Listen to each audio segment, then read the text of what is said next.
नमस्कार, NMF news पर आप सभी का बहुत स्वागत। मैं हूं आपके साथ अभिषेक पुंडीर। जिस तरीके से नेपाल में तख्ता पलट हुआ, प्रधानमंत्री, गृह मंत्री, वित्त मंत्री को भागना पड़ा, उससे बहुत सारी बातों पर विचार करना जरूरी हो जाता है। विचार करना जरूरी हो जाता है कि किसी भी देश का जो जेनजी है, जो सोशल मीडिया के युग में पला बड़ा है, वो आखिर किस तरफ जा रहा है, और जिस सोशल मीडिया से वो सीख रहा है, जहां वो पढ़ रहा है, जहां वो अपनी बातें लिख रहा है, उस सोशल मीडिया पर आखिर वो पढ़ क्या रहा है, उस सोशल मीडिया पर चल क्या रहा है। क्योंकि नेपाल में सोशल मीडिया को लेकर सरकार एक कानून लेकर आई थी, कंपनियों ने वो नहीं माना, उसको लेकर बैन करने की बात कही गई, जिसका नतीजा आज आपके सामने है। उसी सोशल मीडिया पर आज भारत में भी कुछ पैम्फलेट चलाए जा रहे हैं, कुछ नेम प्लेट, कुछ पोस्टर चलाए जा रहे हैं, खास तौर पर विपक्ष के नेताओं के द्वारा, विपक्ष के बड़े चेहरों के द्वारा, जिसमें लगातार ये धमकी दी जा रही है, फिर सरकार को हिदायत दी जा रही है, सरकार पर तंज मारा जा रहा है कि जो माफ कीजिएगा, जो नेपाल में हुआ वो भारत में भी हो सकता है। ये जो ट्विटर हैंडल्स आप देख रहे हैं इस वक्त अपनी स्क्रीन पर, इन ट्विटर हैंडल से इस तरीके की बातें लिखी जा रही हैं, लोगों को बताई जा रही हैं। इसी विषय पर आज चर्चा करेंगे। मेरे साथ मौजूद हैं हमारे वरिष्ठ सहयोगी पंकज प्रसून सर। बहुत बहुत स्वागत आपका। ये टेम्पलेट जो चल रहे हैं सोशल मीडिया पर, पहली टिप्पणी इनके ऊपर आपकी क्या है, क्या समझते हैं आप? नहीं, ये खुलेआम है, ऐसा कुछ नहीं है कि कोई दबे छुपे कोई कैंपेन चला रहा है, कुछ नहीं है। अखिलेश यादव खुलेआम प्रेस कॉन्फ्रेंस में ये कह चुके हैं कि ऐसी नौबत भारत में भी आ सकती है। जी बिल्कुल। तेजस्वी यादव ये कह चुके हैं कि नेपाल के बगल में बिहार है, तो मैं बता रहा हूं, डरा नहीं रहा हूं। फिर हाँ, ये उनका ये था। उसके अलावा हालांकि बाद में तेजस्वी यादव का 2 अकाउंट है, एक जो ऑफिशियली लिखते हैं और एक इन सब चीजों के लिए, तो इससे हटा दिया गया था, ये दूसरा वाला अकाउंट था ये। बाकी जो कांग्रेस के जो आधिकारिक प्रवक्ता हैं, वो सबने कहा है कि भारत में ये होगा। और आसाम में अभी कुछ 2-3 दिन पहले एक ट्राइबल समुदाय था जो अपनी कुछ मांगों को लेकर प्रदर्शन कर रहा था, मशाल जुलूस। उसमें सुप्रिया ने ट्वीट करके लिखती है कि अब यहां भी देखिए आंदोलन होगा। और राजस्थान का एक और है, वहां कोई एक कास्ट है जो एसटी आरक्षण को लेके, नहीं, उस एसटी में शामिल जो हो रहे हैं दूसरी जाति, उसके खिलाफ ये प्रदर्शन करा था। उसको भी ये पोस्टर वगैरह फोटो लगा के ये बता रहे हैं कि भारत में भी इस तरह का आंदोलन होगा। तो ये ऑफिशियली ये कह रहे हैं कि भारत में भी सड़कों पे उतारेंगे और इस तरह का हंगामा बरसाएंगे। चलिए, ये तो वो जो कर रहे हैं। अच्छा अभिषेक, ईमानदारी से बताइएगा, जो नेपाल का जो आंदोलन था या तख्ता पलट हुआ, वो किन मुद्दों को लेकर हुआ? किन मुद्दों को लेकर नेपाल में हुआ? नहीं, वहां किन मुद्दों को लेकर हुआ, बताइए। सोशल मीडिया के जो ऐप्स थे उन पर बैन लगाने की बात सरकार ने कही। नहीं, वो बैन नहीं, वहां था नेपोटिज्म को लेके, कि जो बड़े नेता थे उनके लड़कों का जो लाइफस्टाइल वगैरह था, नेपोटिज्म को लेके, करप्शन को लेके। अब बताइए कि भारत में नेपोटिज्म और करप्शन अगर आंदोलन होना शुरू हो जाए, तो जितने परिवारवादी हैं, जिनका दादा, बेटा, मां, अम्मी, अब्बू, सब जो राजनीति में बड़े बड़े मलाईदार पोस्ट है, उनके खिलाफ आंदोलन होगा या नहीं होगा? अगर नेपाल के मुद्दों को मान लिया जाए, चलिए यहां परिवारवाद के खिलाफ आंदोलन हो जाए, तो लालू परिवार, मुलायम परिवार, स्टालिन परिवार, गांधी परिवार, फारूक अब्दुल्ला का परिवार, ये सब परिवारों का क्या होगा बताइए? तो शुरू कर दिया जाए आंदोलन। दूसरा मुद्दा भ्रष्टाचार। चलिए, भ्रष्टाचार के खिलाफ भी ये जो आंदोलन हो जाए, ये लेफ्टिस्ट जो हैं उनका अरमान पूरा कर दिया जाए, और पता चले कि जितने घोटालेबाज हैं, किस सरकार में कहां कितना घोटाला हुआ, और उन घोटालेबाजों के खिलाफ शुरू कर दिया जाए। कहां? नेशनल हेराल्ड से शुरू करना है, या उससे भी पहले 2G 4G से, या कोयला घोटाले से, या जीप घोटाले से घोटालेबाज का शुरू करें? मैंने कहां से शुरू किया जाए? इसी पर मैं आपको एक जवाब देता हूं। एक ट्विटर हैंडल है अर्पित शर्मा, वो लिखते हैं कि Indian youth should unite against vote चोरी, ethanol scam, electoral bond scam, SSC scam, unemployment, अंधभक्त, प्लीज। अच्छा, ये अर्पित शर्मा कौन है पता है कि नहीं?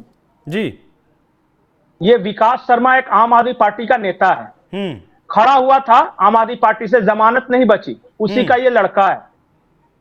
तो बाप के हारने का फ्रस्ट्रेशन ये उतार रहा है ट्विटर पे, और ये जिस कंपनी में नौकरी करता था उस कंपनी ने इसे निकाल दिया है, तो डबल फ्रस्ट्रेशन।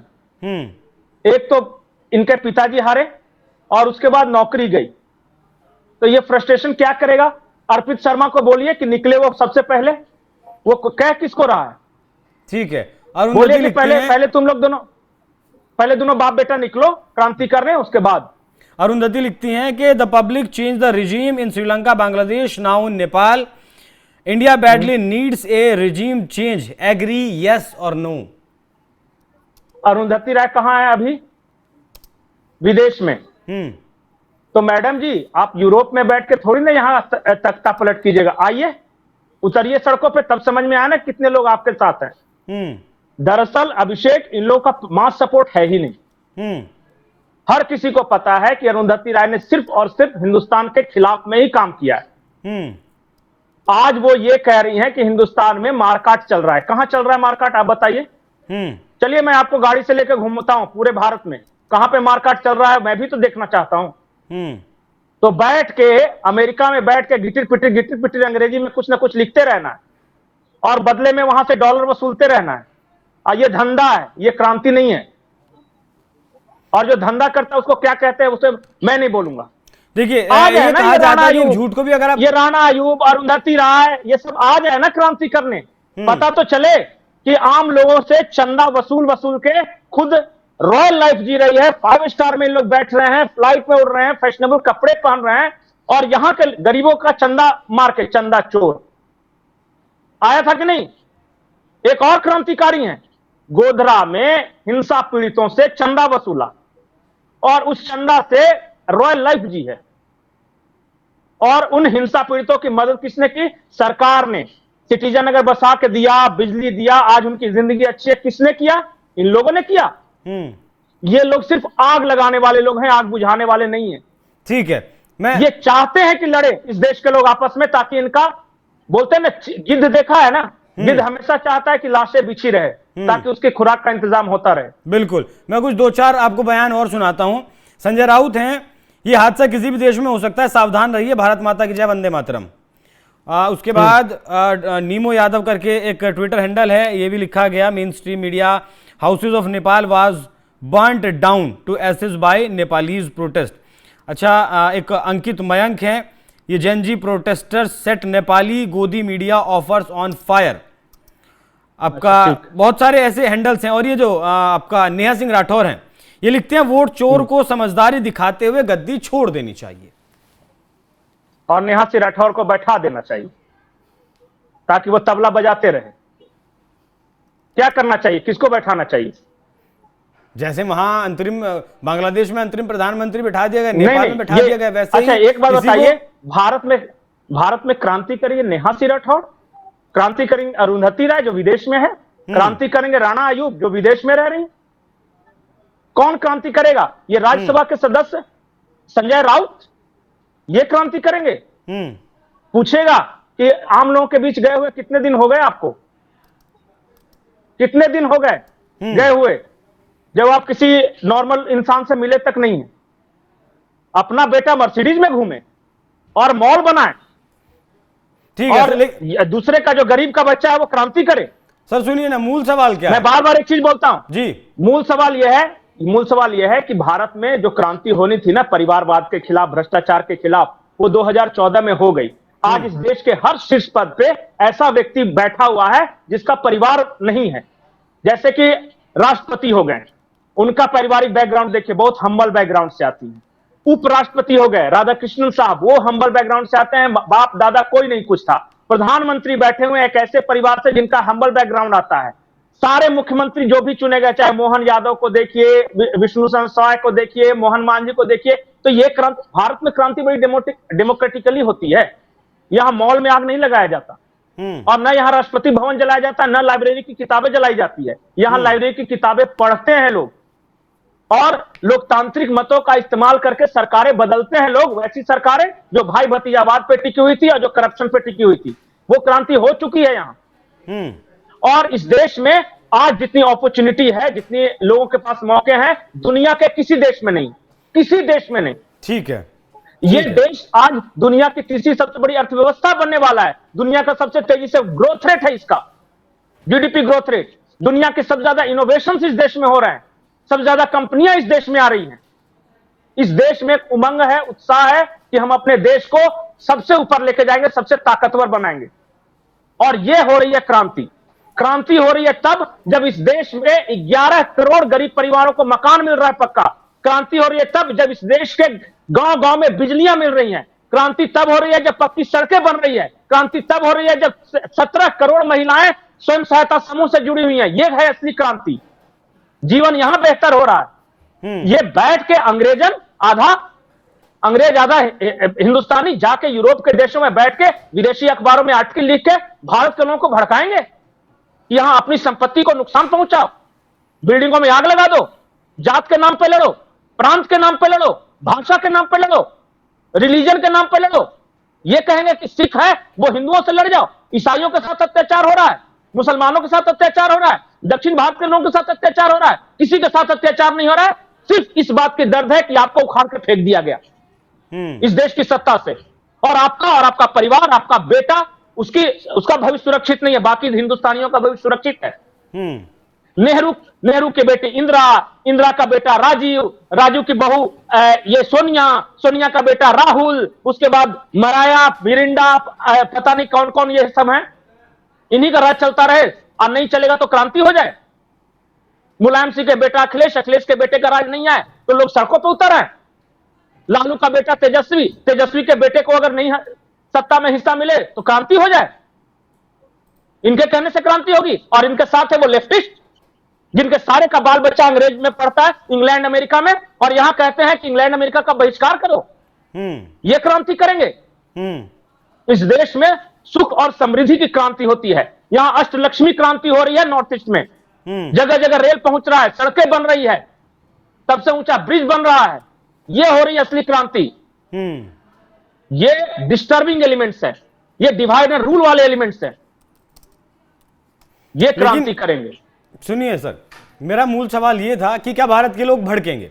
क्योंकि एक मुद्दा नहीं है, एक बार से नहीं है, हर बार यही इसी तरीके से जनता को भड़काने की कोशिश की जाती है, सड़कों पर उतारने की कोशिश की जाती है। और जनता क्या कर सकती है वो हमने श्रीलंका, पाकिस्तान, नेपाल और बांग्लादेश, भारत के 4 पड़ोसी राज्यों में देखा है। तो क्या विपक्ष आज नहीं तो कल अपने इस झूठे नैरेटिव में, अपने इस झूठ में कामयाब हो पाएगा? कोशिश नहीं की है क्या? कोशिश तो की है ना शाहीन बाग में, कोशिश की है ना किसान आंदोलन के बहाने। कोशिश ऐसा नहीं कि इन्होंने नहीं की, पर इनके साथ जनता नहीं है। जब किसान आंदोलन के बाद चुनाव होते हैं तो पश्चिमी उत्तर प्रदेश में बीजेपी क्लीन स्वीप करती है। जनता किसके साथ है जनता ने बता दिया। और दरअसल फर्क क्या है कि नेपाल में जो सत्ताधारी थे वो करप्ट थे, और भारत में क्या है, विपक्ष पे करप्शन का दाग है। ये मूल फर्क समझिए। नेपाल में सत्ताधारी परिवारवाद थे, और यहां क्या है कि विपक्ष पर परिवारवाद का आरोप है। सत्ताधारी पर यहां पे दाग नहीं है परिवारवाद का। हाँ, किसी का बेटा, किसी का ये कुछ पेश नहीं, लेकिन ये नहीं है कि पार्टी पॉलिटिकल पार्टी रहेगा तो उसका हेड वही खानदान रहेगा। ये नहीं है। भारत में परिस्थितियां अलग है। भारत में क्यों करेगा कोई क्रांति? यहां किस बात की कमी? क्या यहां हमारी अर्थव्यवस्था अच्छा परफॉर्म नहीं कर रही है? क्या यहां इंफ्रास्ट्रक्चर नहीं बढ़ रहा है? क्या गरीबों की जिंदगियां बेहतर नहीं हो रही है?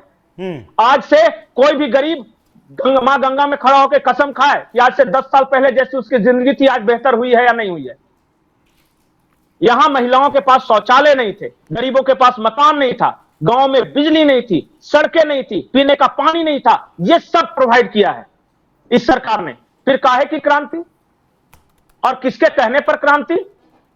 ये 4 कठमुल्लों को खड़ा कर दिया, उनके कहने पर क्रांति, या लेफ्टिस्टों के कहने पर क्रांति, या ये पारिवारिक चमचों के कहने पर क्रांति? किसके कहने पर क्रांति?